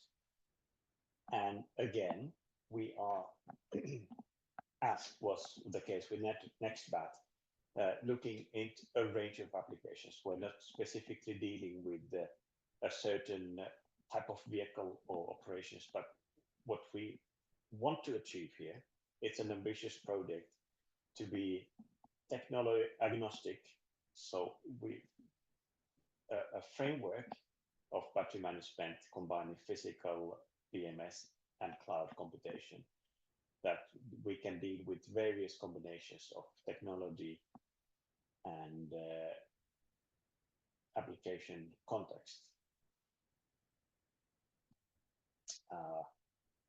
So a few points here: physics-based models and a framework for efficient parameterization of those. So there can be various technologies for all of the electrodes, chemistries, and understanding microstructure, for example, linking that can be also linking all the way to manufacturing and of the cells, but also of the system level. hardware and sensorization. So we want and need a lot of data from the battery system. That's both from the cells and also the components. For example, thermal system of a battery module or pack. Miko, I'm so sorry for interrupting. You have your microphone up. Oh, sorry. No, it's I okay. hope you heard something Yes, there. we heard. Thanks for pointing it up. Yeah, good. So hopefully it's even better now. Hybrid, different types of modeling approach, physics-based, data-driven AI, hybrid models, various ways to combine different models. And this will be needed as we will deal with very different types of battery systems, different sizes of battery systems, like it could be a very small vehicle, or it could be a huge battery system of a seagoing vessel in short sea shipping, where the batteries can be megawatt hours and multiple megawatt hours. So various levels of model reduction and computational efficiency without losing too much of the accuracy will be needed. So it's that's what the framework is also aiming to cover and deal with, kind of setting the right level of efficiency and accuracy. And then fourth point, very important as we talk about digital twins, it needs to be a bidirectional data exchange between the physical system and then the cloud system where we have the detailed digital twin.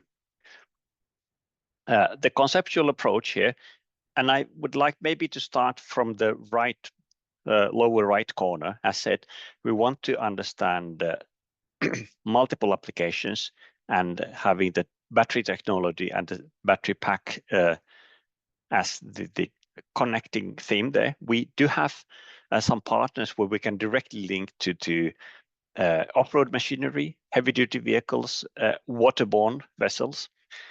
And so there's a lot of real-time flow of field data, and that's the ultimate goal, to validate our approach against some of these kind of systems that are out of the laboratory, where we will still do our experiments, and there will be 2 prototypes of 48 volts again, like a module level, which is the physical setting upon which we will do the detailed digital twin and play with the different approaches, physics-based continuum models, machine learning, data-driven AI models, equivalent circuits, which assist us also to scale up from atoms to cell components, to cell, to modules, and to very large systems, so that there will be a different combinations of these. So this is kind of the core of the digital twin.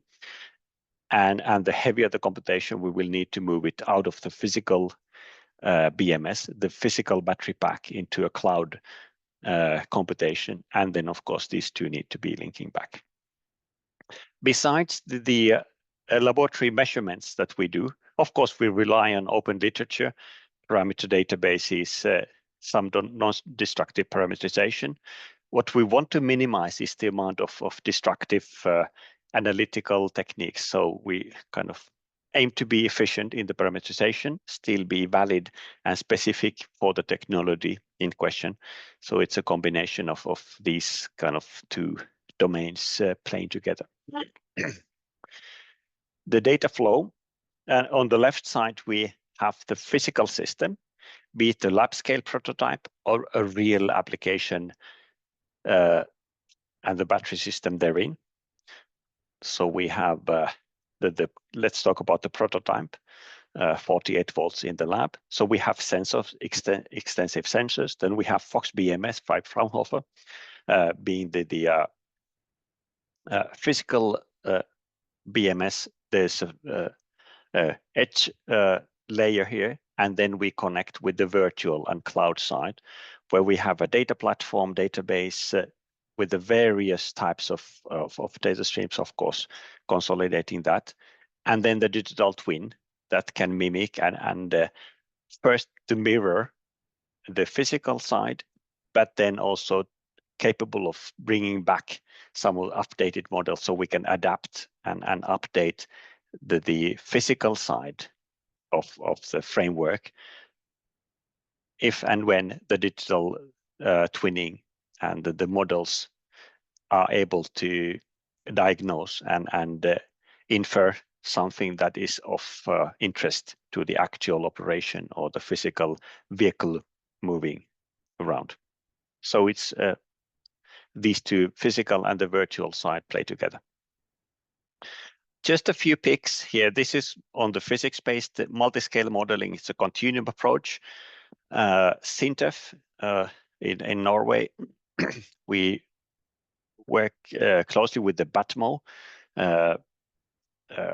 toolbox and develop it further, and also various approaches to build up from the physics-based stuff then towards in a continuum to link also with the bridge the gap towards the, let's say, the equivalent circuits and data-driven side. And then we deal with the multi-physical approach with temperature and all of the physical properties, chemical properties of the cells. Then on the conceptually, this will now the image represents the module. That it's the said 48-volt module. Extensive sensoring. So we have EIS, impedance spectroscopy, cell level here. So that's one track. Then we have additional sensors for temperature, voltage, pressure. For example, acoustic emission type of sensing, the compression pressure at cell level, where we can also monitor swelling of force upon the cells on swelling. This will be pouch cells, so then we don't constrain any of that within the prismatic casing of the cell. So there will be BMS slaves connecting, and then the BMS master, and this will be communicating send further towards the cloud side. On data analytics and AI, another glimpse at this point. So we have the physics-driven models of the previous slide. Data being collected from the various sources. That they could be synthetic data, laboratory data, literature data, real-life reference system data, and so on. Processing that, doing the data-driven layer approach, so working on the data as such, and then combining that training, that AI-driven, data-driven models by the physics-based models, and also doing the hybridization.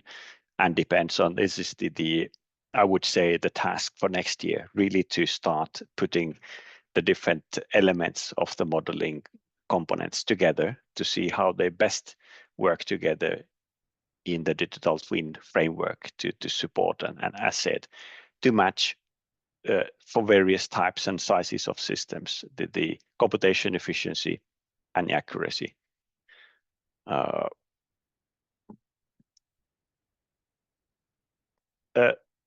Then maybe another approach that we look into have recently started, but this is also will be properly started next year when we have the prototypes. As said, there will be two hardware modules prototypes, one hosted by VTT in Finland, the other one by CSEM in Neuchâtel in Switzerland. And then when we have the full digital twin of the systems, we can simulate and emulate also the pack or the module, and that enables also working with the implementation of the FOX BMS or FOX BMS2, the physical system, to do scenarios without really going into the safety sequences of a physical battery system. So we can do that in the virtual world, and hardware in the loop will enable to look into the safety modeling and safety limits. And so this is a core part of the battery management system as such. So combining again the virtual design and testing with the physical testing. We do have an element of of the safety-related testing as well. That will be done by RISE in Sweden. And then that brings a data, real safety-related data on thermal runaway, for example, or the limits of safety boundaries towards the modeling, and then we can validate some of the BMS functionalities for that. I think that brings me to an end. I hope I got you on board with what BATMAX is up to. And I would just like to round up with mentioning the nice partner lineup here, VTT has said, and CSCM I already mentioned, Fraunhofer working on the BMS, SINTEF on physics-based modeling, RISE on cell testing, safety related, and then on the industry side we have Corvus from Norway, waterborne applications, EDF from France on stationary applications, Lumency working on advanced sensors on printed on cells, Valmet Automotive right now Ion Core, and ABEE on the battery technology cells and packs, and then RTD Talos for dissemination communication exploitation. I think that's it on BATMAX again. With any questions, we'll be happy to link with you. Thank you. Thank you actually for both of your presentations. You're welcome. And last but not least, we have Ahmed Samet from the Energetic Project.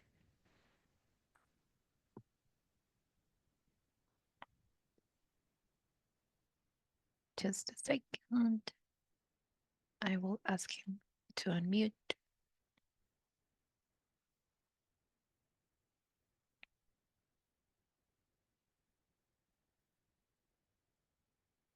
Hi, Ahmed. Hello, can you hear How me? are you? Yes, perfectly. Okay, is it working? Yeah, should Yeah. be. Sorry. Okay. Can I share my screen? Yes, of course. Okay. Right.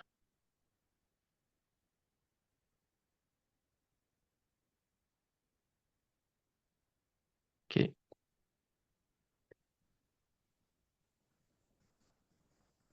Did you see my presentation? It's in presentations view. Okay. Maybe swatch it. How about now? Perfect. Now it's perfect. Thank you. Good. Okay. Closing. Okay. Okay. I think we are good. Thank you very much for this webinar. Would as well like to thank Miku for his presentation. I think a lot of things I can skip it if it's possible. My name is Ahmed Samet. I'm associate professor at ITSA Strasbourg and iCube Laboratory in France. I'm coordinating the Energetic project along with my colleague Tejani Misbai. So we are both coordinator of the project since I have a computer science background and in artificial intelligence. I work a lot on all aspects of data mining. And my colleague Tejani is more about energy storage. So we both work together.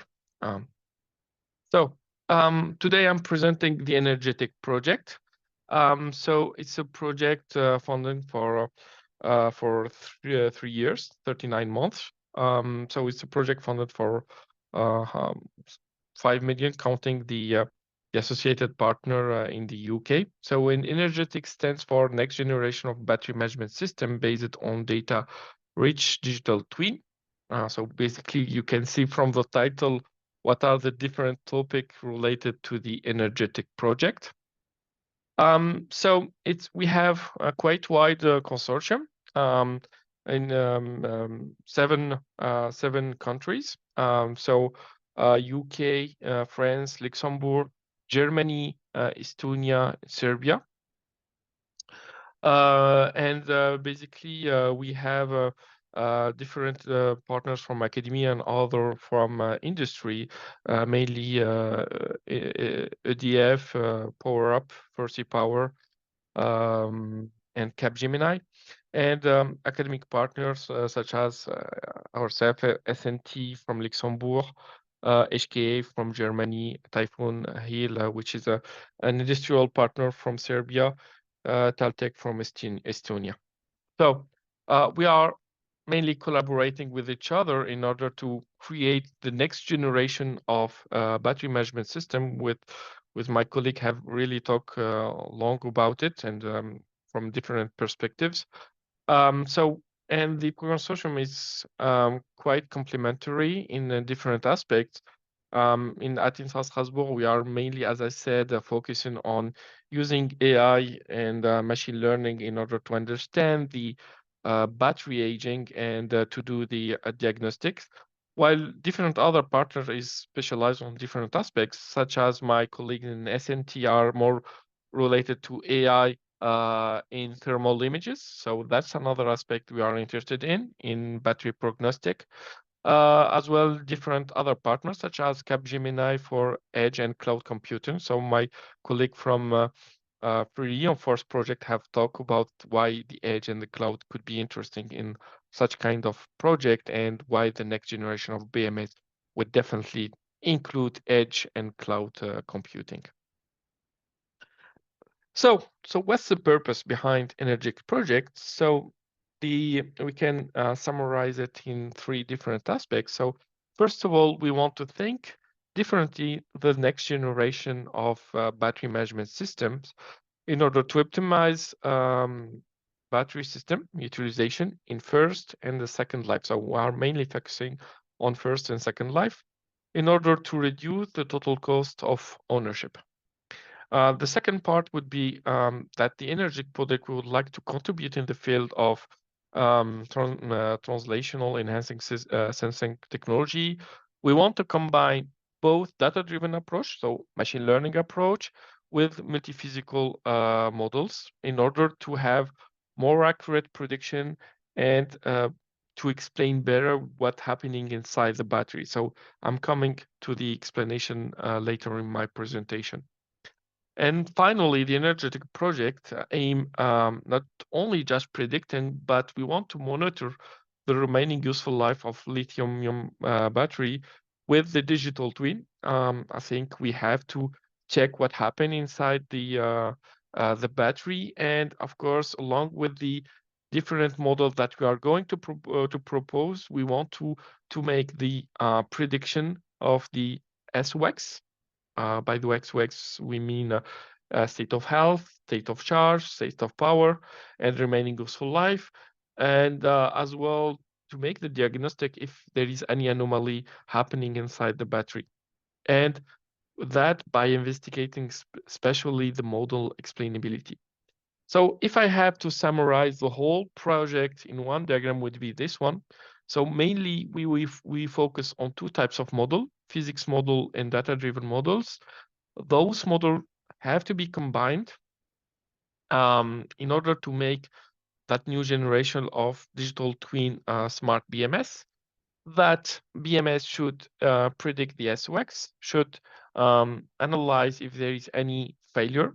We are more or less focusing on a special type of failures such as the overheating and the thermal runaway to make predictions. So mainly we want to give feedback to the user to know how he's using his battery and if there is any recommendation then that we could provide him in order to improve the usage and extend the life of the battery.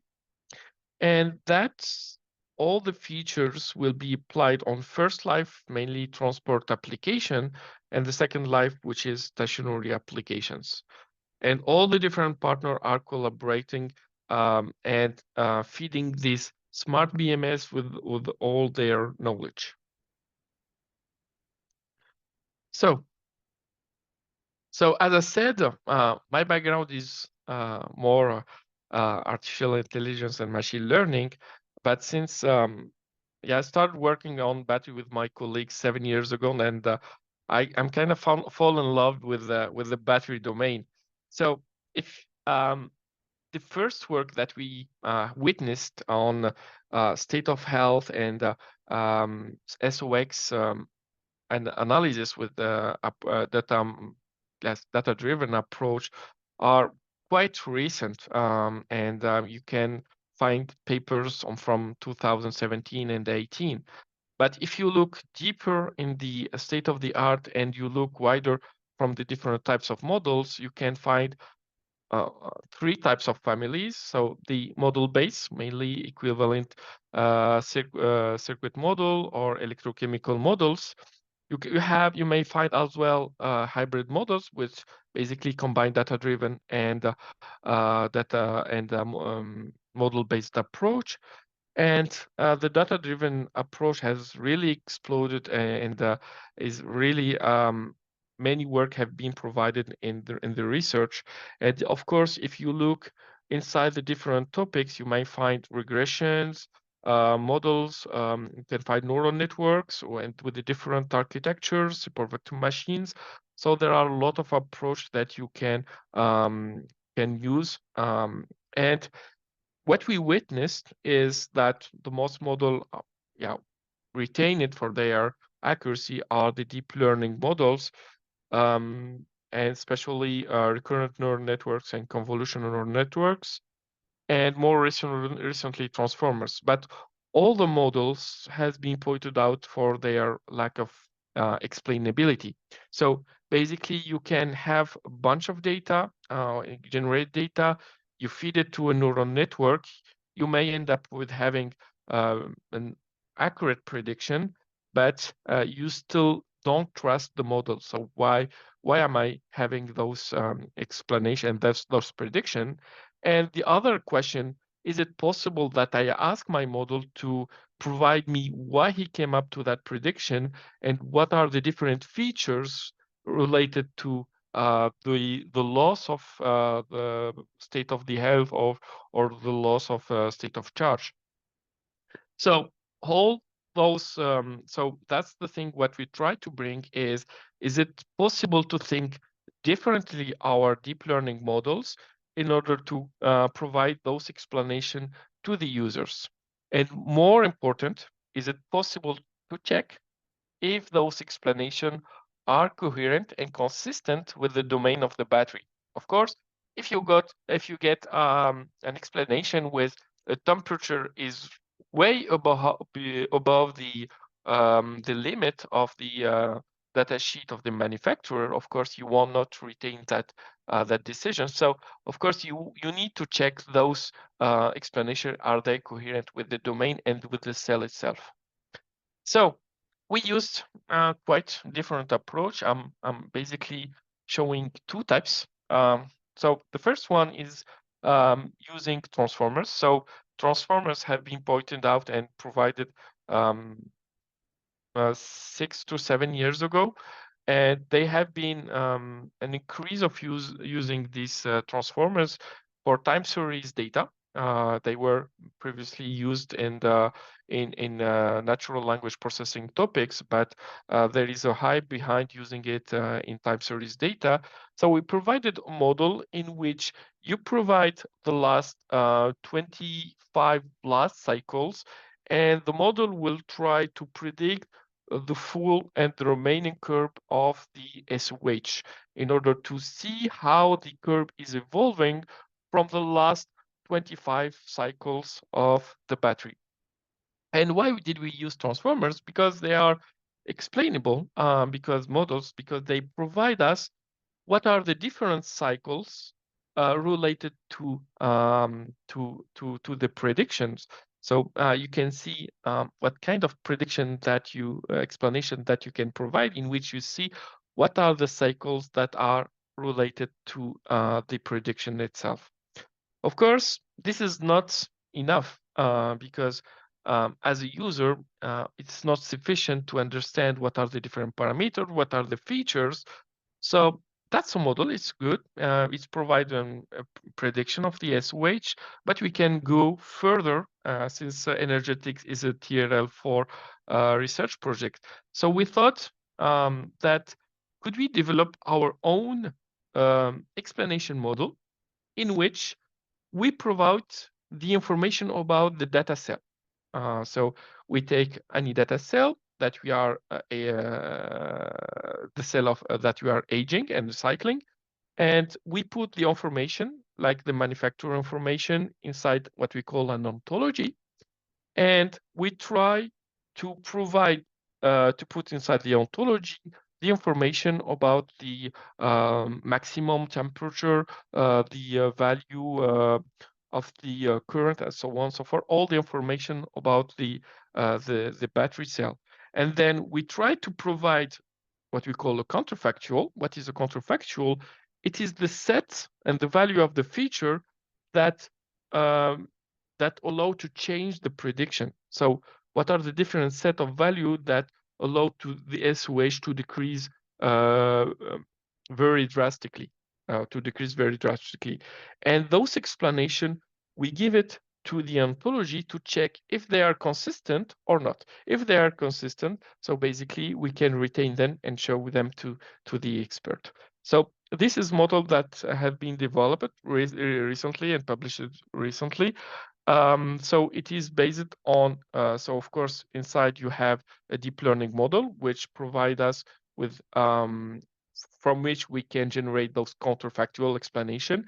And then those counterfactual explanation, they are checked with the ontology to check their consistency. So that's a bit an example of what we are doing in computer science and as a data-driven model.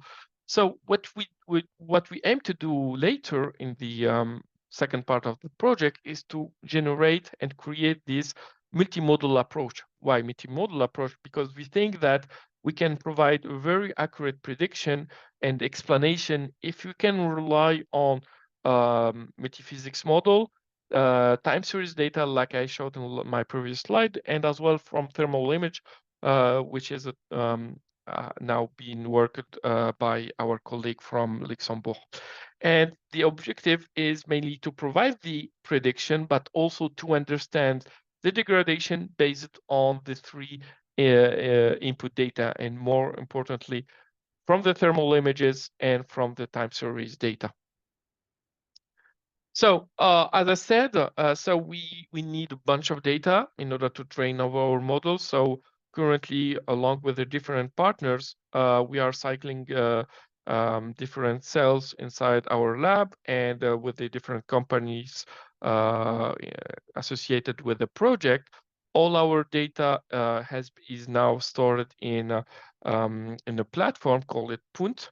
Of course, the data is being stored as long as we generate the data, and a sample of data is going to be published very soon. And we, of course, since we are funded by European project, and then we are an open science aspect, mainly this data is going to be shared after the project. So as I said, we are cycling the data, we are collecting information such as the temperature, the current, the voltage, additionally to different set of temperature, like high temperature, very low and negative temperatures. And those data are then stored locally and then sent to the platform and shared with the different partners of the project. So what are the different outcomes of the project? So we aim to develop the new physics and data-based approach for battery management with the potential to enhance the performance, lifetime, reliability, safety of the battery system for transport and stationary application. As you see in my presentation, I talked a bit about the SOC and the SOH, but of course, we are also working on detecting the overrating problem of the battery using machine learning approach and deep learning approach. So that's very important as well for the diagnostic part. And the second outcome would be to develop those new physics and data-based approach for battery management, facilitating predictive maintenance and knowledge-driven end-of-life management of the battery system, and the development of more accurate degradation models. So it's very important to know what are the problems and what led us to the prediction, and of course detect the anomalies. That's very important part of what the digital twin that we aim to integrate inside that BMS. Yeah, this is a TRL4 project, so a lot of our approach our research, we aim to extend them differently later in other project and with other tentatives. Thank you very much for your attention. Thank you, Ahmed. Thank you for the presentation. I think there is no question left on the Q&A because all of the speakers helped me with that. So thank you all the speakers and all the projects. I think I can share my presentation, no worries. Ahmed. For your time and for your participation. Again, we will have this edited video hopefully this week, otherwise next week. There we go. And all the presentations, all the contact information, the websites, the emails, and the social media for every project will be available. And thank you again to all the projects, especially to Battery to Life for co-hosting this webinar. And hopefully this will be a series of webinars. So stay in touch of all the projects and see you of the upcoming webinar. Thank you so much to all the participants, and we're just in time. Thank you all.